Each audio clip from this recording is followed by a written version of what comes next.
Hello, little friends. Guess what?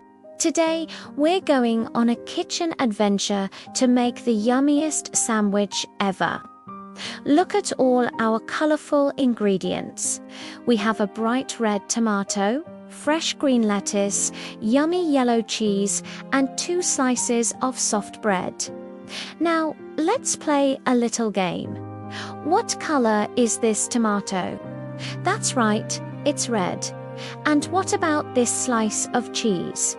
You got it. It's yellow. Okay, get your pointing fingers ready for a challenge. Look at all the ingredients together. Can you point to the green ingredient? 1, 2, 3. It's the lettuce. Yay, you did such a fantastic job. You're a super little chef today. Thanks for cooking with me. Don't forget to ask a grown-up to help you make your own sandwich. See you next time. Bye-bye.